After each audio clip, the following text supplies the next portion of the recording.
এমন একটি hotel room যেখানে রাত কাটানোর পর কেউ আর স্বাভাবিক থাকতে পারেনি। কোথাও শোনা যায় কান্নার শব্দ, কোথাও বা দরজার ওপারে অদৃশ্যকার অস্তিত্বের অনুভূতি পাওয়া যায়। কিন্তু এগুলো কি সত্যি বাস্তব নাকি শুধু কল্পনার গল্প? আজ আপনাদের জানাবো বিশ্বের সবচেয়ে ভয়ঙ্কর ও রহস্যময় হোটেল রুমগুলো সম্পর্কে, যা বহু বছর ধরে মানুষের মুখে মুখে প্রচার হয়ে এসেছে। তবে মনে রাখবেন, এগুলো বেশিরভাগই অনুমান বা গল্প মাত্র। আমাদের প্রথম গন্তব্য জাপানের রিয়োকান ইন হোটেল।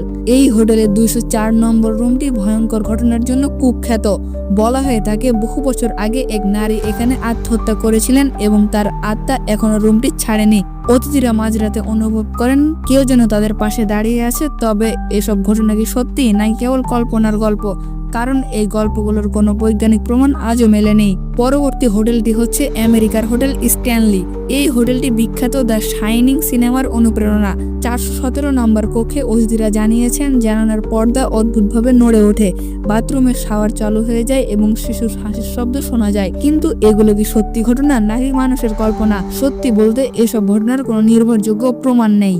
সবচেয়ে ভয়ঙ্কর কক্ষ হতে পারে ইংল্যান্ডের ল্যাংহাম হোটেলের 333 নম্বর রুম। এখানে অতিথিরা দাবি করেন রাতে কেউ যেন বিছানার পায়ের কাছে দাঁড়িয়ে থাকে। এমনকি কেউ কেউ এই রুমে পাগল হয়ে যাওয়ার কথাও বলেছেন। তবে মনে রাখতে হবে, এগুলো সবে লোকমুখে প্রচলিত গল্প, যার সত্যতা এখনো কেউ প্রমাণ করতে পারেনি।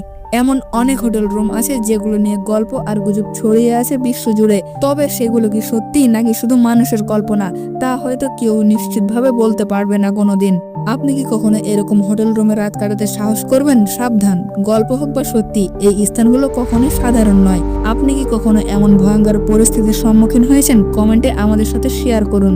আর এমন আর রহস্যময় বিজ্ঞান প্রযুক্তির অজানা সব ভিডিও পেতে আমাদের চ্যানেল সাবস্ক্রাইব করুন।